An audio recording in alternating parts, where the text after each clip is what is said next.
I probably have too many. You really only need about 4.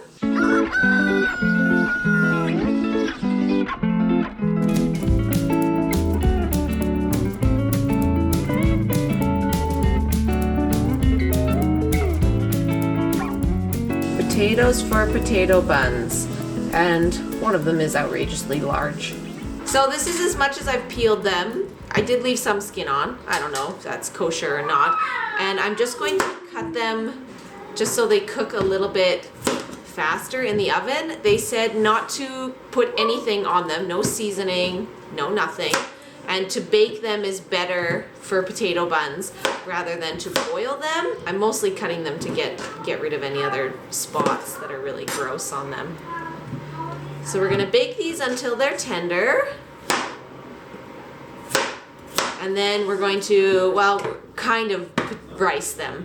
I don't have a potato ricer, so I am going to be putting them through the food processor and using these like grating blade. This is my sourdough out of the fridge. I'm gonna feed it a little bit of flour and water, let it ripen. You want to have it fed, and you're going to be needing 61 grams of sourdough starter, which is about 1/3 of a cup. So I definitely have more than 1/3 of a cup, so I'll have to use it for something else, but I do want this to be a ripened sourdough starter.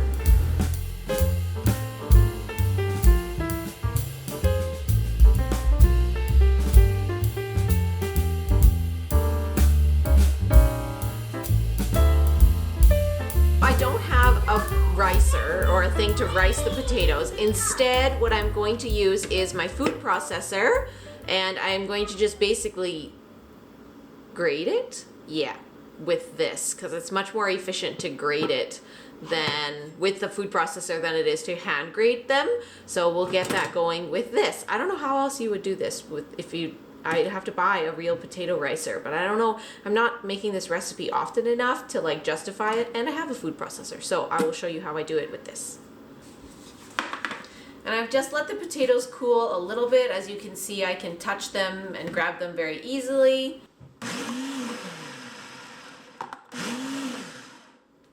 So I do lose some of it, turning it into like mush. These little bits you can just break up a little bit smaller. I mean, I'm not too worried about it, but if you don't like those parts in it, then you can just get rid of them. But anyway, the part I want to show you guys, there's that in a minute, is this. So you can see it's not like a perfect ricing, but it does get the nice little pieces of potato. And it works really good when the potato is cooler as well. It works a lot better. Now I got my handy scale here to measure 203 grams of potatoes. Oh my, that's already 300 grams. I didn't need that much potato, I guess.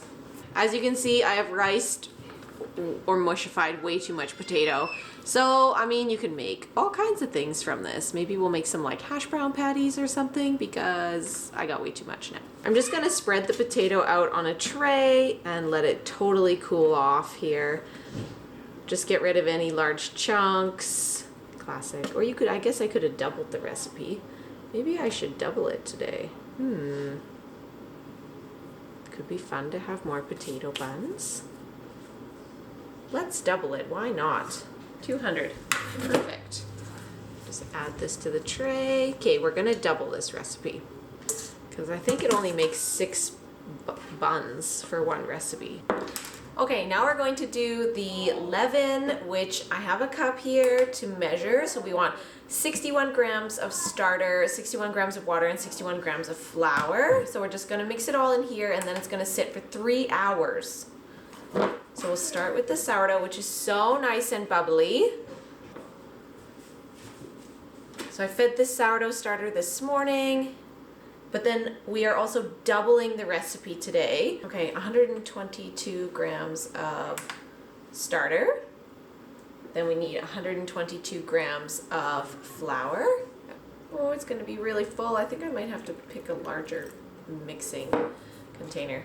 It said to keep it warm, so I'm actually going to be putting this in my little warming setup. I have a makeshift proofing box, which I will put that link in the description below. If you have a cold house or it's winter or you're having trouble with your starter or your breads rising during the bulk fermentation, there is an easy method to keep them warm and you're looking for a DIY solution. Okay, now we're gonna take 112 grams of the butter. We're gonna cut it into nice little slices and leave it out to be warm. So it's like room temperature when we're gonna use it later in this recipe. Ready for potato bombs. Potato buns. Buns. Yo, I'm gonna go fight Dad. All right, you go fight Dad. Oh wait, but we doubled this recipe. The leaven is ready and we are going to add everything in. The butter and the potatoes are last. So I'm just going to move those to the side.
Mix it for 2 to 3 minutes quick.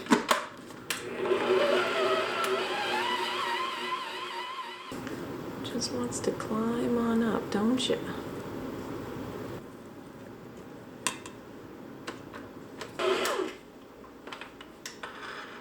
And we're covered. Finally got this all incorporated. Now we can add half of the potato, the riced potato. Blooming mess. Next time only do a single batch with this recipe ever. Because I have the saran wrap, we're going to cut it, cover it, and then in the morning we're going to play with it some more. Some stretches and folds and stuff. But for now, it's just going to hang out. Because that is the stickiest dough I ever did see. So sticky. There's my poor mixer. With all its grease. At least it's fairly easy to take apart. This is the second time I've done this. Made a double batch when I shouldn't have. I need to clean the dough out of here before you put it back on.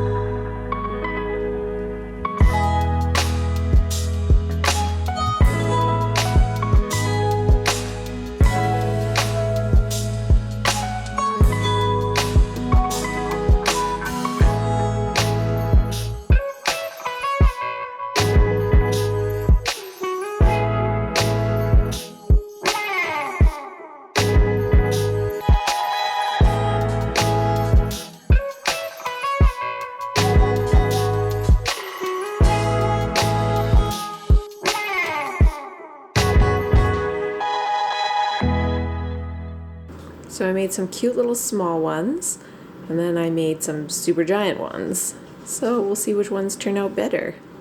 In total I have 26 buns, potato buns. From here we get to let them rise for another 2.5 hours or until they are considerably puffed up. To keep them hydrated, we're going to cover them with like plastic or like cover them in plastic bags. I left it for several hours. It did not puff up, I would say, considerably. This is egg wash, so we're going to egg wash them. I just want to get all of the plastic off. Can I do the egg wash? You only want a little bit of egg wash, but yes, you can. Why do you need the cuts? Well, I used it because the bread was supposed to puff up like a lot, but... I mean, Daddy, the bread smells vinegary. It does. I mean like this?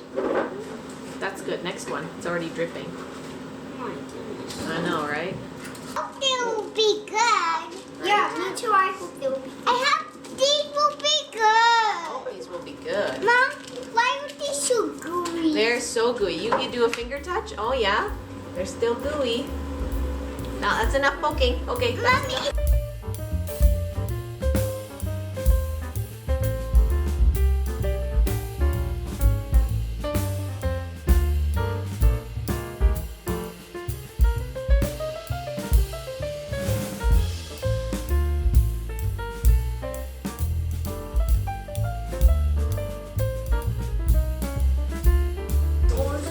Are you going to eat that giant bun? Yeah. I can show you what. Oh, the inside looks really good. That's Wow-wee. Making a bacon sandwich, or are you just eating the bun and then the bacon? I'm just eating the bun and the bacon. But you like the bun? Yeah.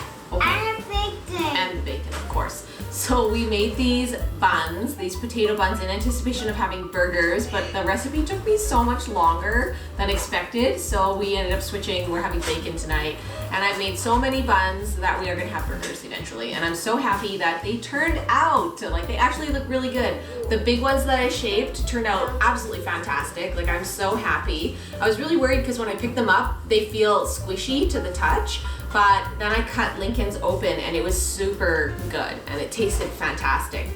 This is a small one, and as you can see, some of them got a little burnt. So the small ones that I cooked, I was trying to follow the time frame. It was 450 degrees for 20 to 25 minutes, but at the 10-minute mark, I thought I'm just gonna take a peek, and I'm so glad I did because, yeah, some of the small ones were already getting burnt and the tops of the big ones were browning, so I was like, get them out of the oven quick. But they turned out really good, and the smell on them, like, they have a very potent sourdough smell because I didn't really follow the recipe all the way through, and I ended up having to like cold ferment it and then like warm the dough back up the next day because I started the recipe way too late in the night. They are very sourdough potent and sourdough forward, but I really like the smell and the taste of them still, so I think they turned out really swell. Oh no, your water is trapped. I think they turned out really swell. I'm really happy with this recipe. I double batched it, but I would not recommend that in your mixer. I have a large mixer, it just doesn't fit 2 batches, so only make 1 batch. That's all you can fit. 1 batch is supposed to make 10 buns, so I think I got about 7 large buns, and I got a whole bunch of mini buns because I made them for kids. So if you're gonna make them smaller, then definitely you'll have to watch your time because at 450, like, they just cook really fast. If you are interested, this recipe is from The Perfect Loaf, and Maruzio does a fantastic job. I've been following his recipes for a long time.